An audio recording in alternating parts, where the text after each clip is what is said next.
Dear Esther, I have lost track of how long I have been here and how many visits I have made overall. Certainly the landmarks are now so familiar to me that I have to remind myself to actually see the forms and shapes in front of me. I could stumble blind across these rocks, the edges of these precipices, without fear of missing my step and plummeting down to sea. Besides, I have always considered that if one is to fall, it is critical to keep one's eyes firmly open.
Donnelly reported the legend of the hermit, a holy man who sought solitude in its most pure form. Allegedly, he rode here from the mainland in a boat without a bottom, so all the creatures of the sea could rise at night to converse with him. How disappointed he must have been with their chatter. Perhaps now, when all that haunts the ocean is the rubbish dumped from the tankers, he'd find more peace. They say he threw his arms wide in a valley on the south side, and the cliff opened up to provide him shelter. They say he died of fever 116 years later. The shepherds left gifts for him at the mouth of the cave, but Donnelly records they never claimed to have seen him. I have visited the cave and I have left my gifts, but like them, I appear to be an unworthy subject of his solitude.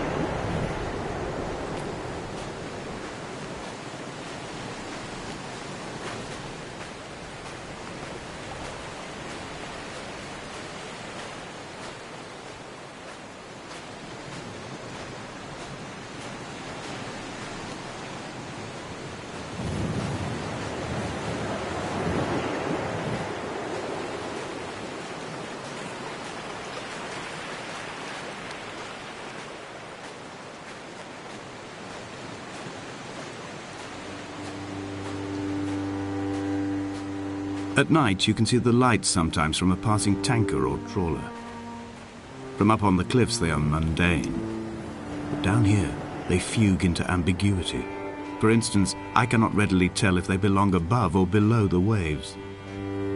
The distinction now seems banal. Why not everything and all at once? There's nothing better to do here than indulge in contradictions whilst waiting for the fabric of life to unravel.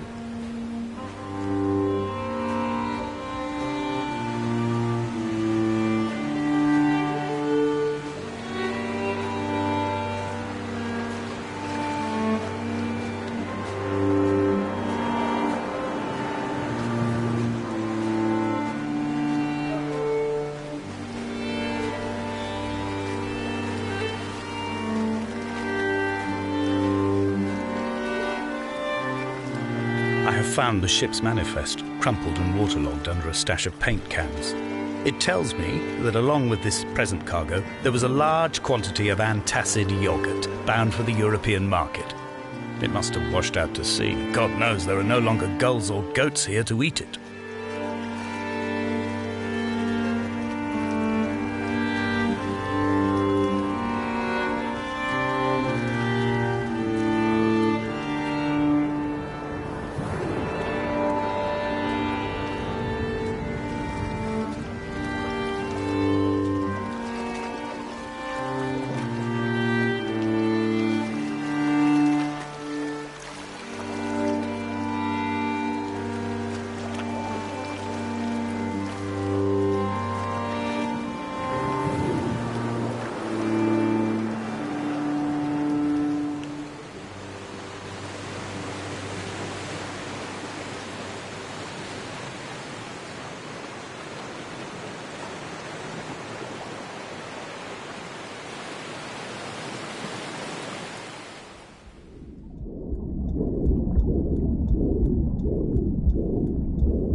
reading Donnelly by the weak afternoon sunlight.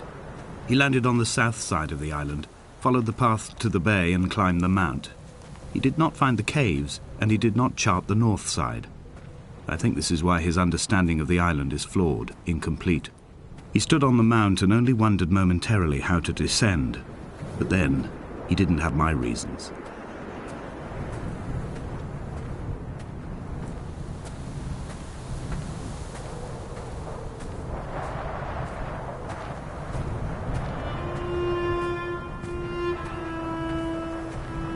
When someone had died or was dying, or was so ill they gave up what little hope they could sacrifice, they cut parallel lines into the cliff, exposing the white chalk beneath.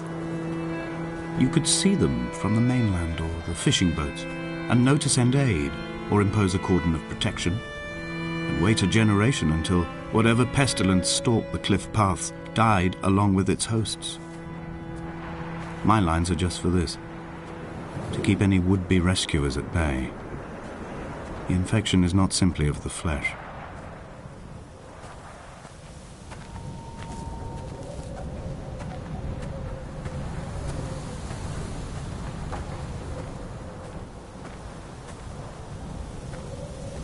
I quote directly, "A motley lot with little to recommend them. I have now spent 3 days in their company. That is, I fear, enough for any man not born amongst them.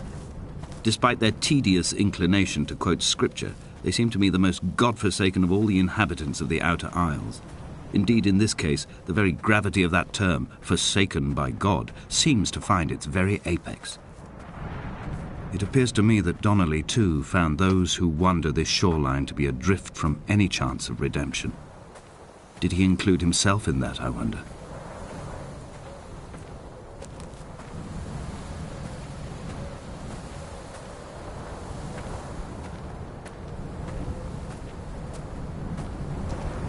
Dear Esther, I met Paul. I made my own little pilgrimage. My Damascus, a small semi-detached on the outskirts of Wolverhampton. We drank coffee in his kitchen and tried to connect to one another. Although he knew I hadn't come in search of an apology, reason or retribution, he still spiraled in panic, thrown high and lucid by his own dented bonnet. Responsibility had made him old. Like us, he'd already passed beyond any conceivable boundary of life.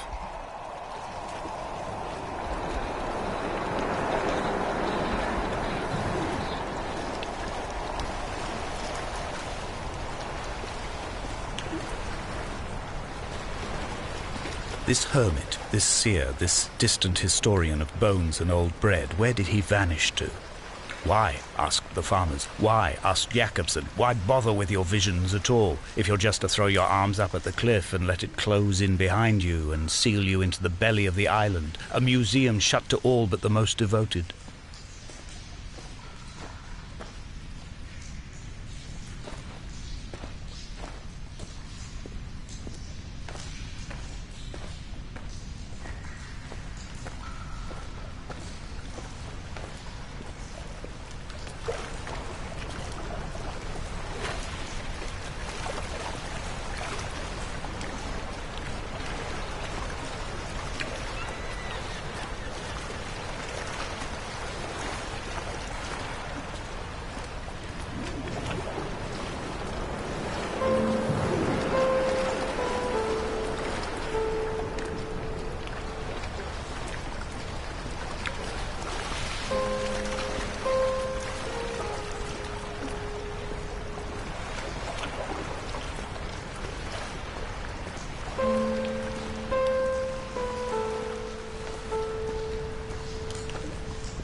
I dreamt I stood in the centre of the sun, and the solar radiation cooked my heart from the inside. My teeth will curl and my fingernails fall off into my pockets like loose change. If I could stomach, I'd eat, but all I seem capable of is salt water. Were the livestock still here, I could turn feral and gorge. I'm as emaciated as a body on a slab, opened up for a premature source of death. I've rowed to this island in a heart without a bottom, all the bacteria of my gut rising up to sing to me.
Dear Esther, I have now driven the stretch of the M5 between Exeter and Bristol over 21 times. But although I have all the reports and all the witnesses and have cross-referenced them within a millimetre using my Ordnance Survey maps, I simply cannot find the location. You'd think there would be marks to serve as some evidence. It's somewhere between the turn-off for Sanford and the welcome brake services. But although I can always see it in my rear-view mirror, I have as yet been unable to pull ashore.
All night the boy has kept me lucid.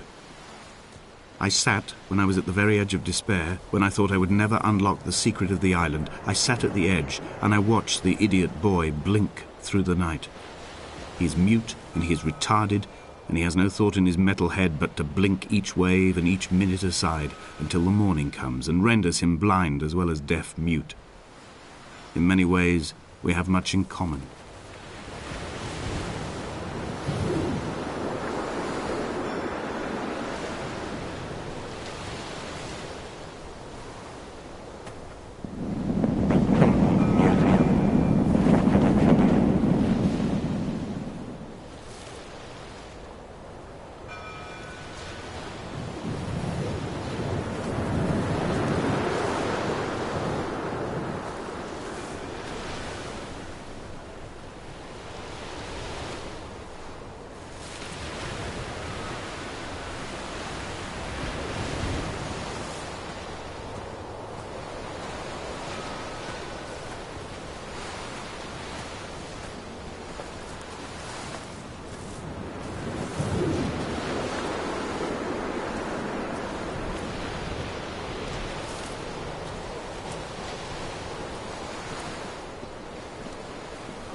There must be a hole in the bottom of the boat.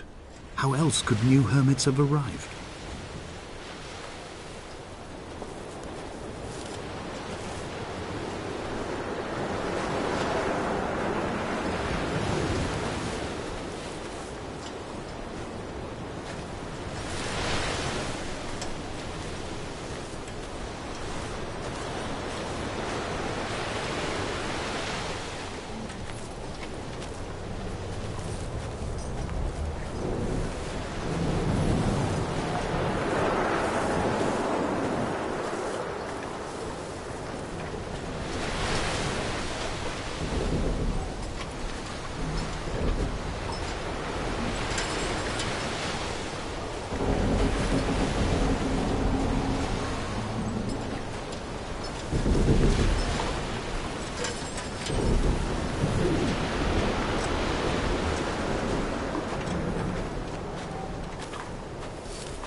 I had kidney stones, and you visited me in the hospital.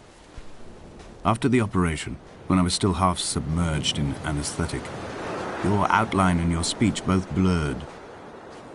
Now my stones have grown into an island and made their escape, and you have been rendered opaque by the car of a drunk.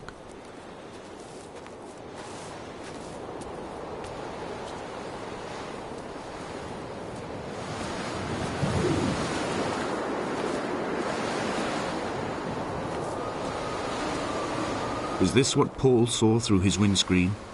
Not Lot's wife looking over her shoulder, but a scar in the hillside, falling away to black forever.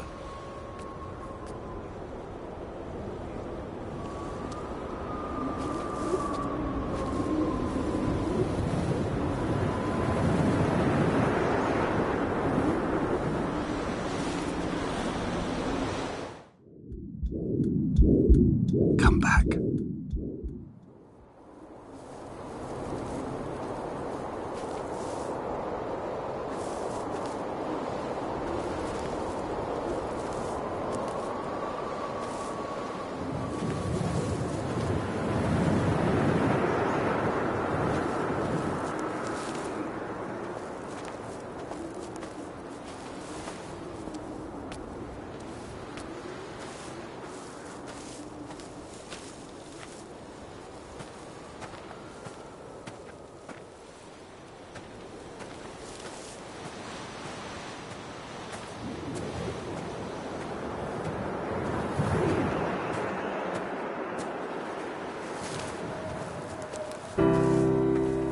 I've begun my ascent on the green slope of the western side.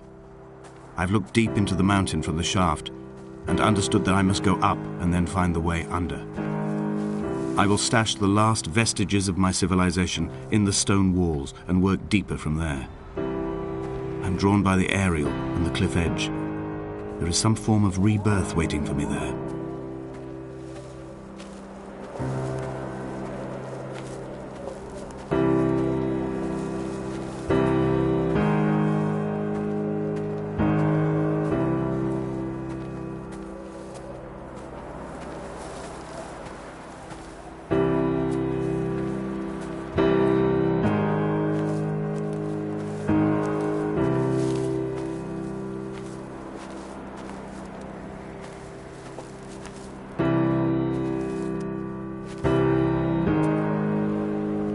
The bothy was constructed originally in the early 1700s. By then, shepherding had formalized into a career. The first habitual shepherd was a man called Jakobsen, from a lineage of migratory Scandinavians. He was not considered a man of breeding by the mainlanders. He came here every summer whilst building the bothy, hoping eventually that becoming a man of property would secure him a wife and a lineage. Donnelly records that it did not work. He caught some disease from his malcontented goats and died 2 years after completing it. There was no one to carve white lines into the cliff for him either.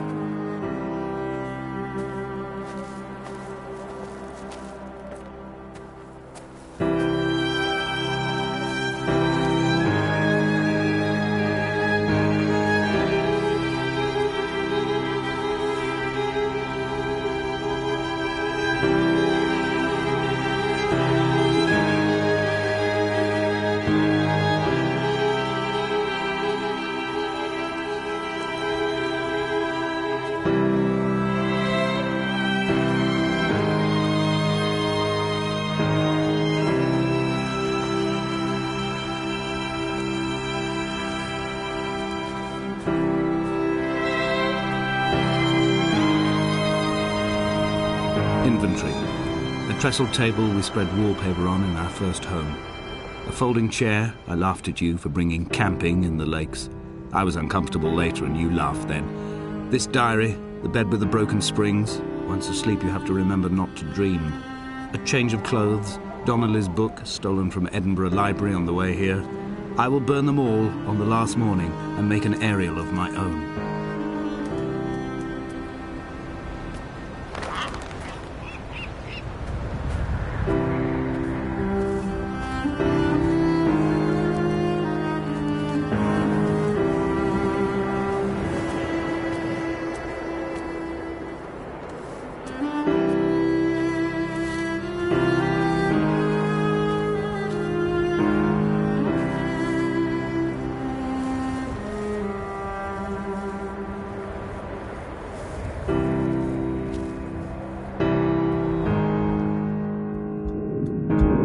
He left his body to the medical school and was duly opened out for a crowd of students 21 days after his passing.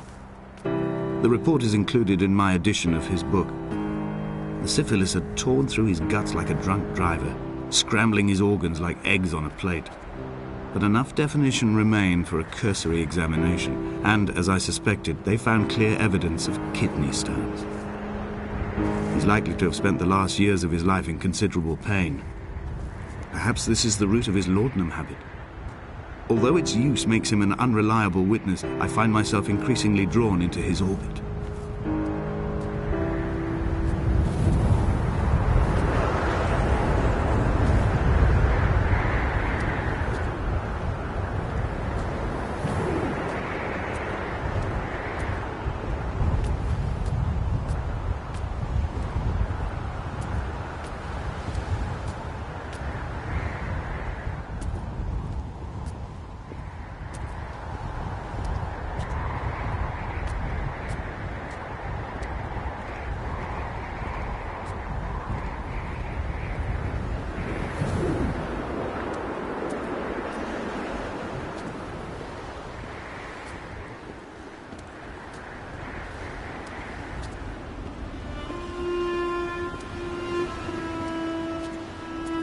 They found Jakobsen in early spring. The thaw had only just come. Even though he'd been dead nearly 7 months, his body had been frozen right down to the nerves and had not even begun to decompose. All around him small flowers were reaching for the weak sun. The goats had adjusted happily to life without a shepherd and were grazing freely about the valley. Donnelly reports they hurled the body in fear and disgust down the shaft, but I cannot corroborate this story.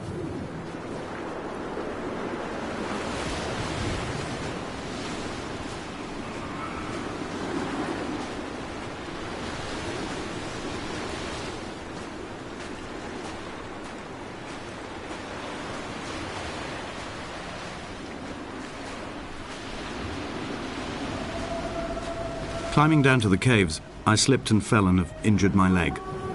I think the femur is broken. It is clearly infected. The skin has turned a bright, tight pink, and the pain is crashing in on waves, winter tides against my shoreline, drowning out the ache of my stones. I struggled back to the bothy to rest, but it has become clear that there is only one way this is likely to end. The medical supplies I looted from the trawler have suddenly found their purpose. They will keep me lucid for my final ascent.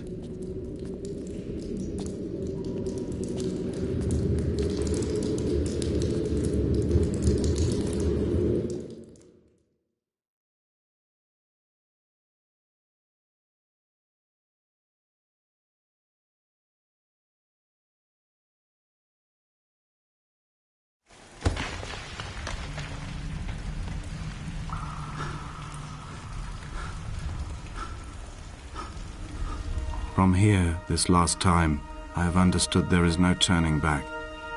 The torch is failing along with my resolve. And hear the singing of the sea creatures from the passages above me, and they are promising the return of the gulls.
They'd stop the traffic back as far as the Sandford Junction and come up the hard shoulder like radio signals from another star.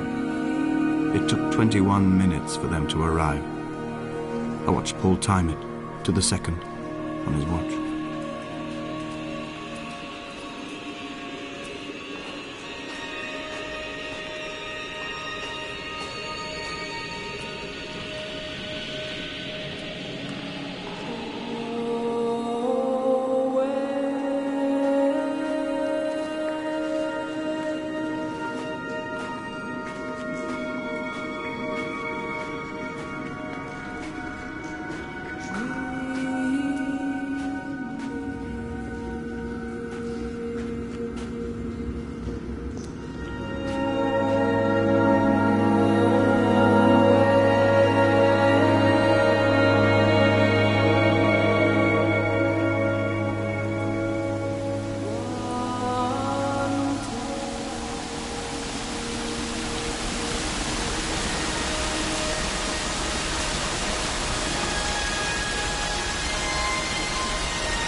If the caves are my guts, this must be the place where the stones are first formed.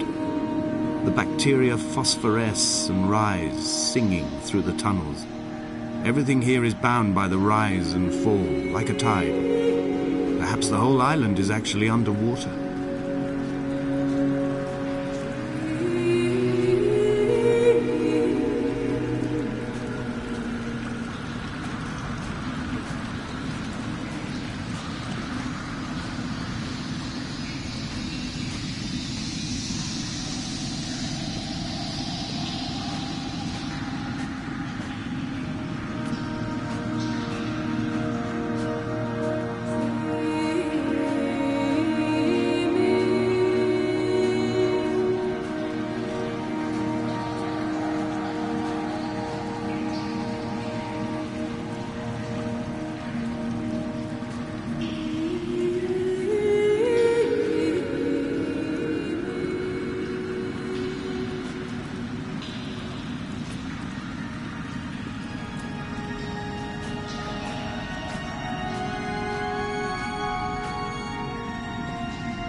When I was coming round from the operation, I remember the light they shone in my eyes to check for pupil contraction. It was like staring up at a moonlit sky from the bottom of a well. People moved at the summit, but I could not tell if you were one of them.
sat here and watched two jets carve parallel white lines into the sky. They charted their course, and I followed them for 21 minutes until they turned off near Samford and were lost.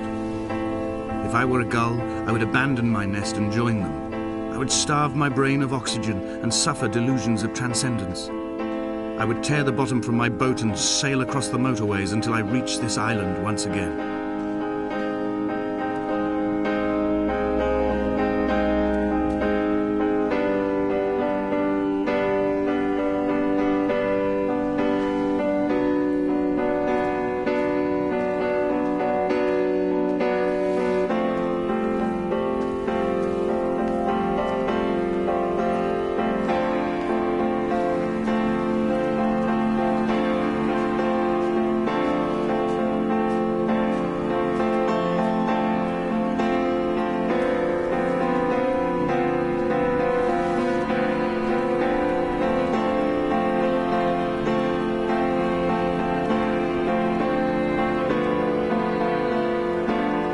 I returned home with a pocket full of stolen ash.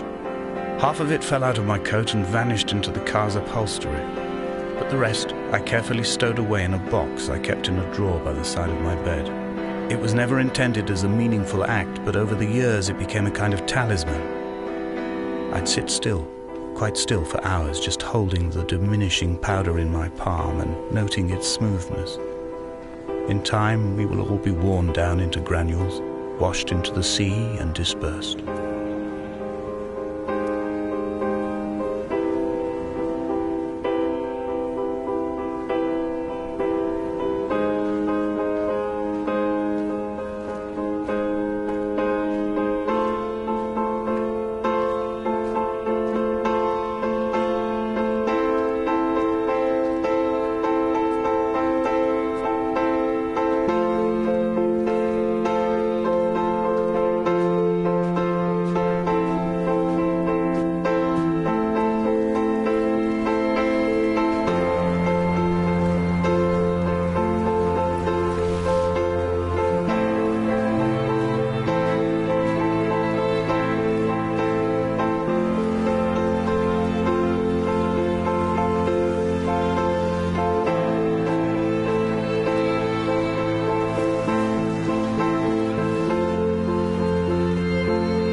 There were chemical diagrams on the posters on the walls on the waiting room. It seemed appropriate at the time.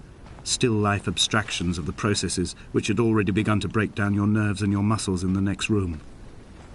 I crammed diazepam as I once crammed for chemistry examinations. I am revising my options for a long and happy life.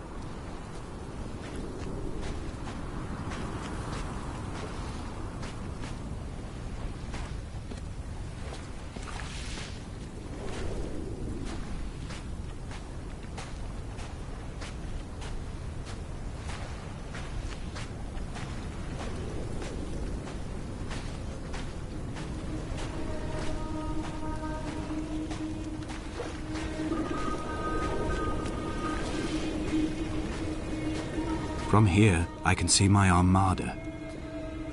I collected all the letters I'd ever meant to send to you, if I'd have ever made it to the mainland, but had instead collected at the bottom of my rucksack, and I spread them out along the lost beach. Then I took each and every one, and I folded them into boats. I folded you into the creases, and then, as the sun was setting, I set the fleet to sail. Shattered into 21 pieces, I consigned you to the Atlantic, and I sat here until I'd watched all of you sink.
A sound of torn metal, teeth running over the edge of the rocks, a moon that casts a signal as I lay pinned beside you, the ticking of the cooling engine, and the calling from a great height, all my mind as a bypass.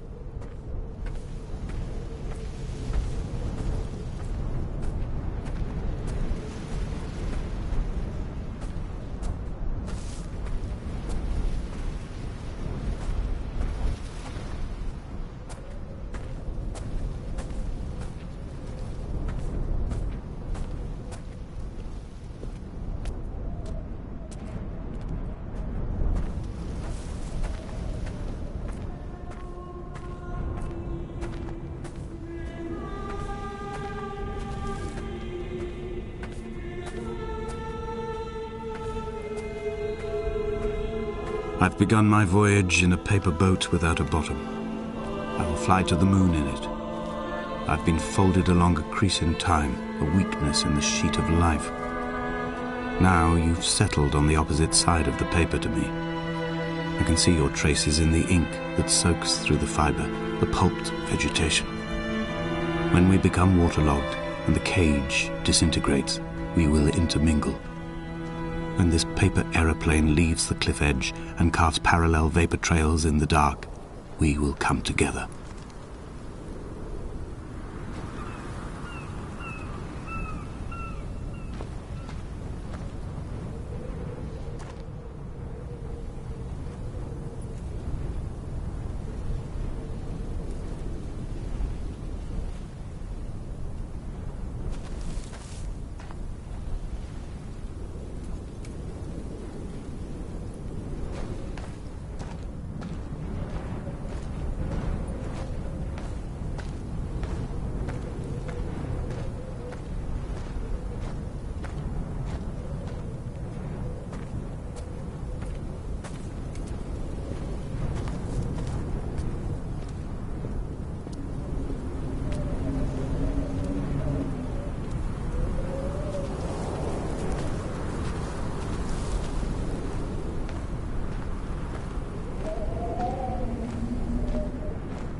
If only Donnelly had experienced this, he would have realized he was his own shoreline, as am I.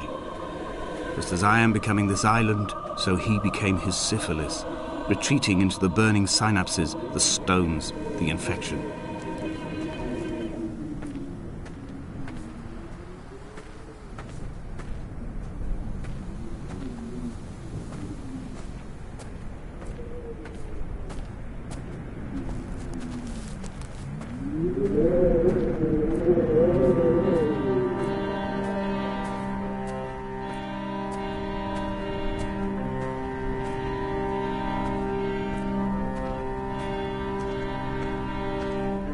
Returning to my car afterwards, hands still shaking, and a head split open by the impact. Goodbye to tearful aunts and traumatized uncles. Goodbye to the phenomenal. Goodbye to the tangible. Goodbye Wolverhampton. Goodbye Sanford. Goodbye Cromer. Goodbye Damascus. This cliff path is slippery in the dew. It is hard to climb with such an infection. I must carve out the bad flesh and sling it from the aerial. I must become infused with the very air.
He was not drunk, Esther. He was not drunk at all. He had not drunk with Donnelly or spat Jacobson back at the sea. He had not careered across the lost shores and terminal beaches of this nascent archipelago. He did not intend his bonnet to be crumpled like a spent tissue by the impact. His windscreen was not star-studded all over like a map of the heavens. His paintwork etched with circuit diagrams, strange fish to call the gulls away. The phosphorescence of the skid marks lighting the M5 all the way from Exeter to Damascus.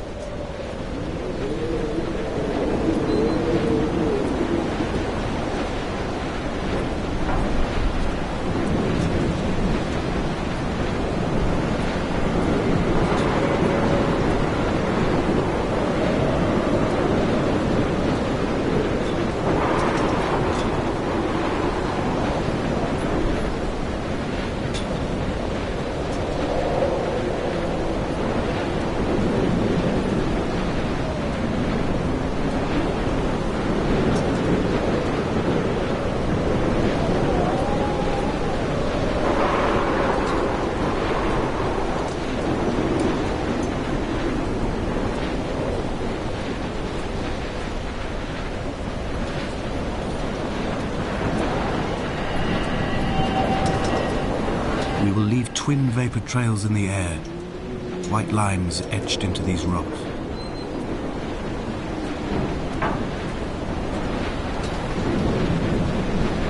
Dear Esther, I have burnt my belongings, my books, this death certificate. Mine will be written all across this island. Who was Jakobsen? Who remembers him? Donnelly has written of him, but who was Donnelly? Who remembers him? I have painted, carved, hewn, scored into this space all that I could draw from him. There will be another to these shores to remember me. I will rise from the ocean like an island without bottom, come together like a stone, become an aerial, a beacon, that they will not forget you. We have always been drawn here. One day the gulls will return and nest in our bones and our history. I will look to my left and see Esther Donnelly flying beside me. I will look to my right and see Paul Jakobsen flying beside me. They will leave white lines carved into the air to reach the mainland, where help will be sent.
Come back.